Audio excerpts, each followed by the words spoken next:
Bonjour à toutes et à tous, Namasté, je suis ravie de vous retrouver aujourd'hui pour une nouvelle vidéo. Donc dans cette vidéo, on va faire notre première méditation. Donc avant de vous montrer la posture, etc. de méditation, je vais vous parler un petit peu de l'esprit qu'il faut avoir pour la méditation, des choses qu'il faut avoir en considération. Donc déjà, la première chose, c'est d'essayer de trouver un endroit qui soit tranquille, c'est-à-dire qu'on n'ait pas de stimuli extérieurs, qu'il n'y ait pas beaucoup de bruit, etc. Parce que si on n'est pas habitué à méditer, ça va être beaucoup plus compliqué.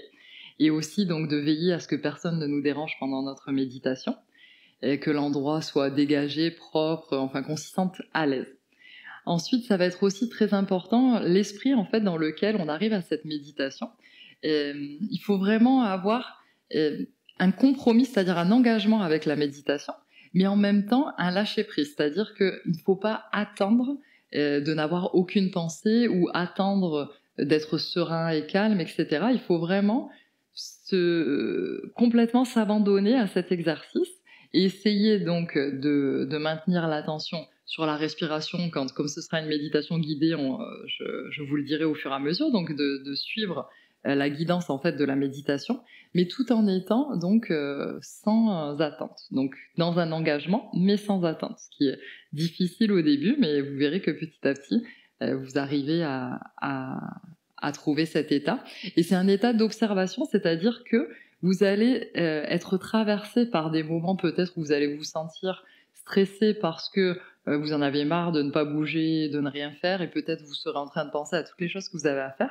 Donc il s'agit d'observer, c'est-à-dire d'accueillir toutes les émotions qui vous traversent, de les observer et de les prendre comme part entière de vous à ce moment-là, et donc de ne pas vouloir les refouler, ni de vouloir les bloquer, juste de les observer. Donc la méditation, c'est ça, c'est une observation de ce qui se passe en nous, sans venir attiser les pensées, c'est-à-dire qu'on va pas rentrer dans la pensée si on est en train de penser d'un coup automatiquement il faut que je fasse quelque chose après, j'ai pas le temps, etc.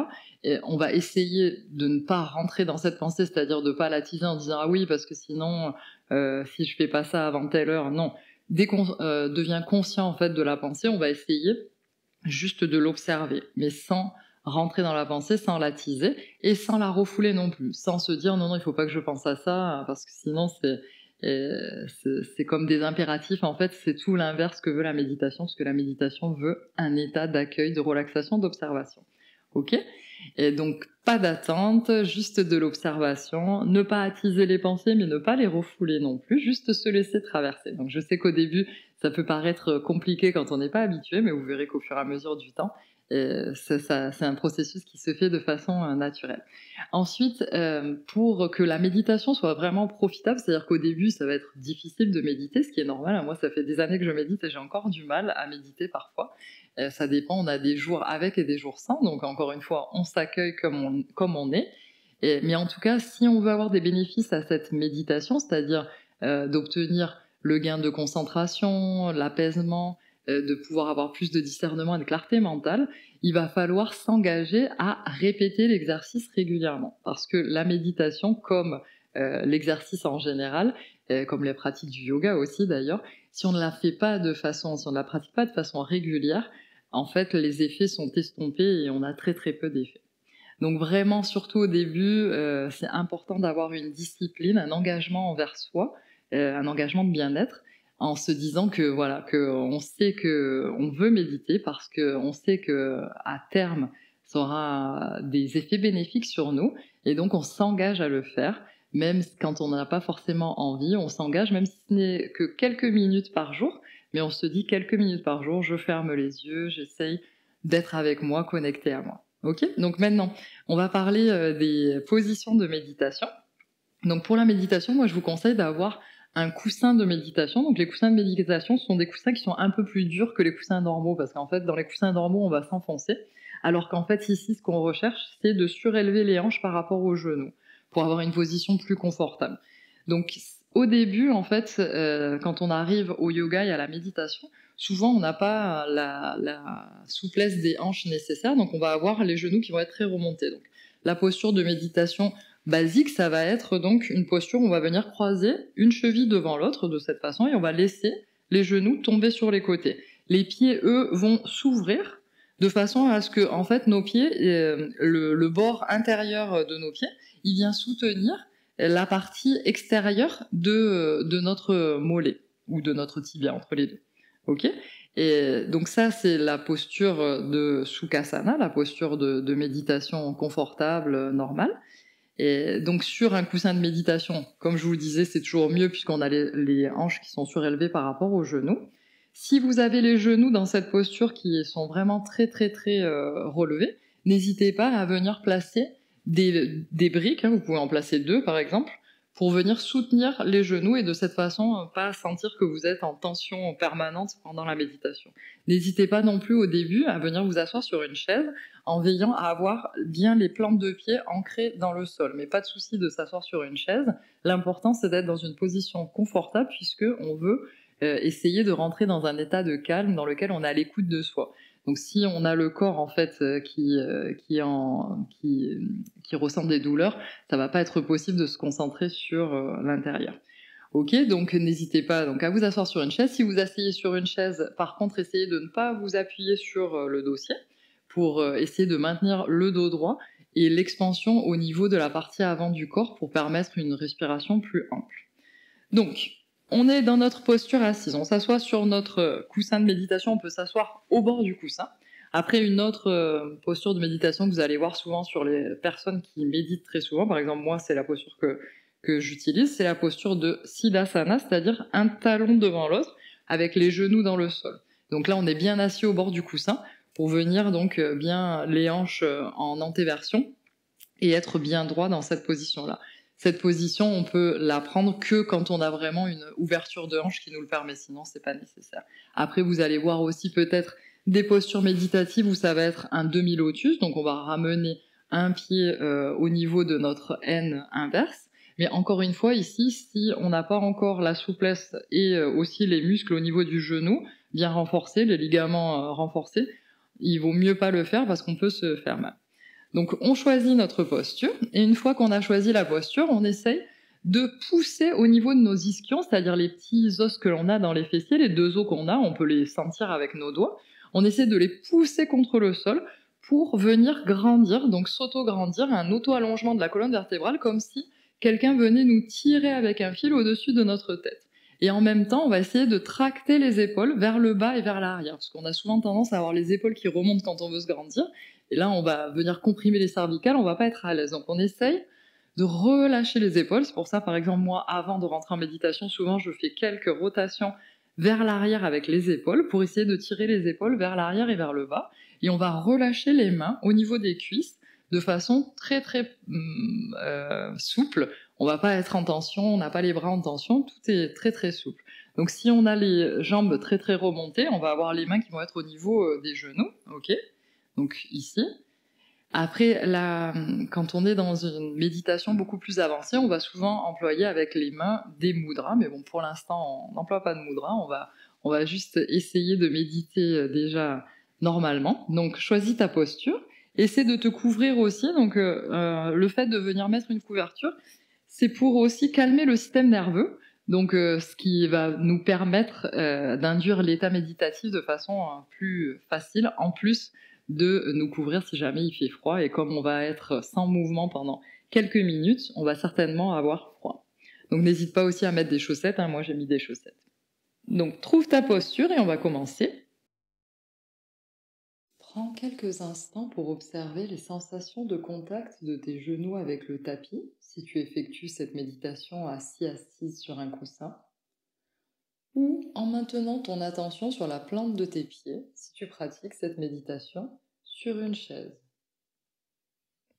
Laisse tes mains reposer de manière détendue sur tes genoux, ou si tu le préfères, tu peux les déposer l'une sur l'autre au niveau de ton giron, de ton bas-ventre, pour plus de confort.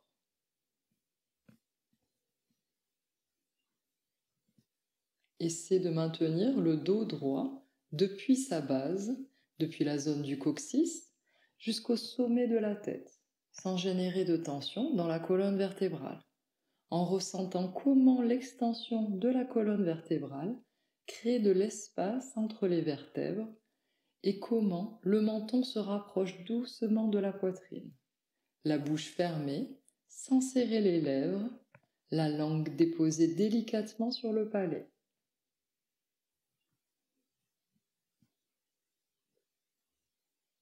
Tu peux profiter de ce moment pour fermer les yeux si ce n'est pas déjà fait, ou tu peux maintenir le regard à moitié fermé, fixé sur un point immobile à 45 degrés, en essayant progressivement de te connecter avec la position de méditation qui t'aide à te sentir en confiance, en sécurité et en même temps dans une position de dignité.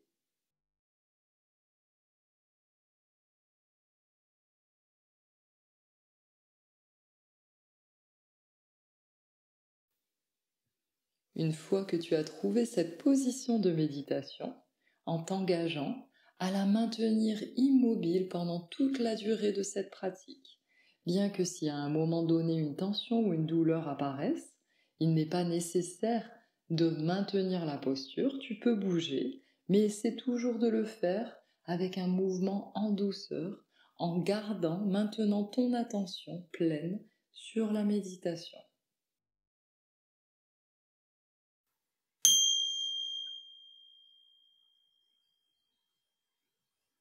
Avec le son des clochettes, tu peux te préparer à la méditation d'aujourd'hui, où nous allons porter notre attention sur le mouvement de la respiration. Peut-être en effectuant d'abord quelques respirations profondes, en inhalant par les narines et en expirant par les narines, en réalisant une respiration profonde, en inspirant par les narines et en expirant par les narines. Tu peux observer comme l'air est renouvelé dans les poumons à chaque respiration. Petit à petit, tu peux observer comment se comporte le flux de la respiration en ce moment de la journée, en prêtant une attention curieuse à son rythme, à sa profondeur, sans chercher à contrôler quoi que ce soit dans le mouvement, sans essayer de changer quoi que ce soit, sans essayer d'atteindre un état spécial. Il te suffit de rester attentive au mouvement de la respiration, comme si tu n'avais rien de plus important à faire en ce moment qu'observer avec attention ce mouvement.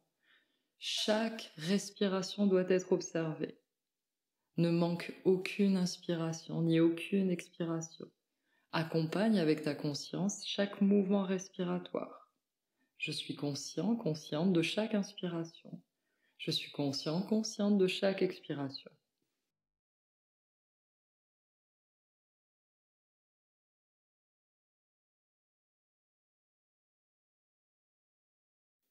Avec ta prochaine inspiration, doucement, tu peux déplacer ton attention vers la zone de l'abdomen, en observant le type de sensation que la respiration crée dans cette partie de ton corps. Dans la zone de l'abdomen, en ressentant comment l'abdomen se gonfle comme un ballon à l'inspiration et comment l'abdomen se dégonfle à l'expiration. En notant comment l'air pénètre dans le corps par l'inspiration par les narines, l'air parcourt le corps jusqu'à atteindre la partie basse de nos poumons, puis à un moment donné, la respiration change de direction et l'air commence à sortir du corps par l'expiration par les narines.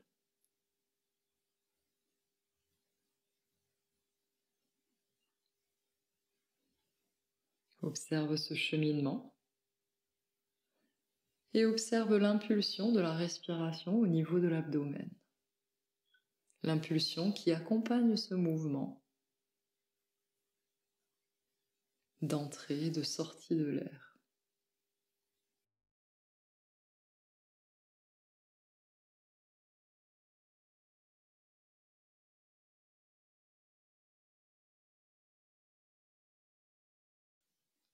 Si à un moment donné, tu prends conscience que ton attention est distraite par des pensées du passé, des souvenirs ou des expériences vécues, ou si elle se déplace vers le futur, que ce soit une pensée, une idée ou une illusion, si cela se produit, ne t'inquiète pas, c'est normal. L'esprit a l'habitude de fabriquer des pensées et a tendance à le faire. Ainsi, dès que tu te rends compte que ton attention est distraite, avec beaucoup de bienveillance et sans te juger, Laisse passer cette pensée. Et en inspirant, ramène ton attention à la respiration, en utilisant la respiration comme une encre qui te ramène au moment présent. Cet instant infini, exempt de temps et d'espace, où tout est toujours OK.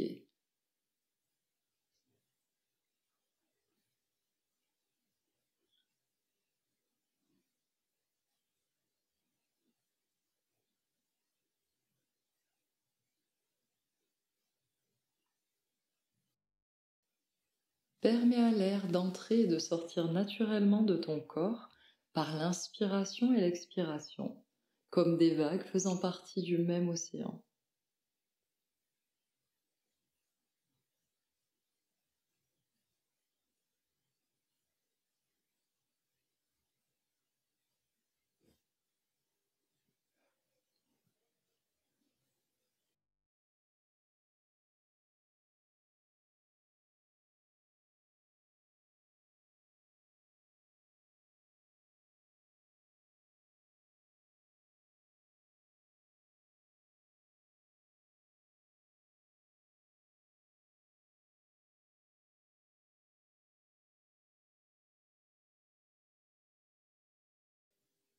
Observe attentivement le mouvement de la respiration.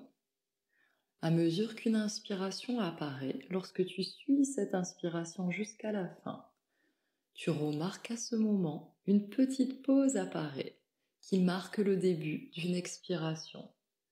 Et en suivant l'expiration jusqu'à ce qu'elle se termine, une autre petite pause apparaît, marquant le début d'une nouvelle inspiration, et ainsi de suite.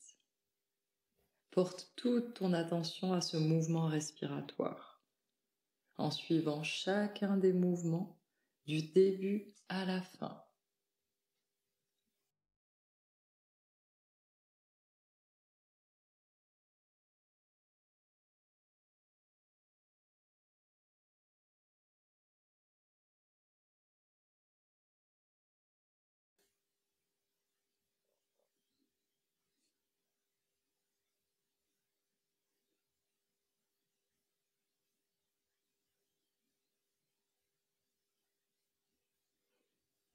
Et si à un moment donné, tu réalises que ton attention est à nouveau distraite par une pensée, avec beaucoup de bienveillance et sans te juger, laisse passer cette pensée et en inspirant, ramène encore et encore ton attention à la respiration, en suivant les mouvements respiratoires du début à la fin.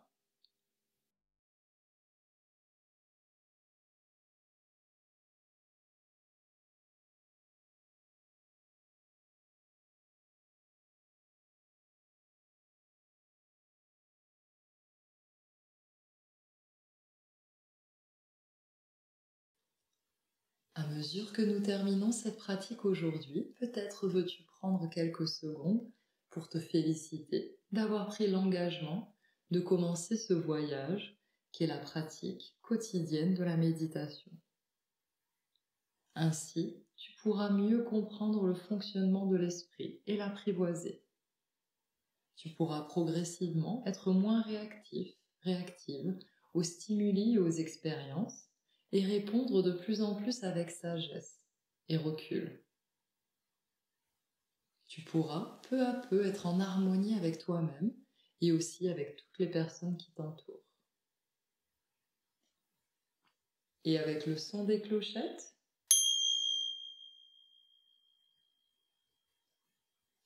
doucement, tu peux commencer à bouger tes mains et à bouger tes pieds, à masser la plante de tes pieds si tu en as besoin, à étirer tes jambes, à effectuer de petits mouvements avec ton corps et doucement, petit à petit, ouvrir les yeux pour laisser entrer progressivement la lumière du jour.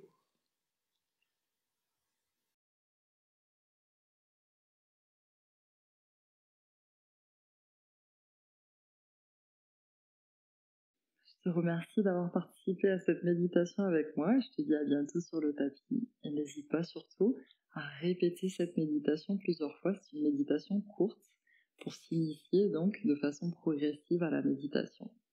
Merci et je te dis à bientôt sur le tapis. Namasté.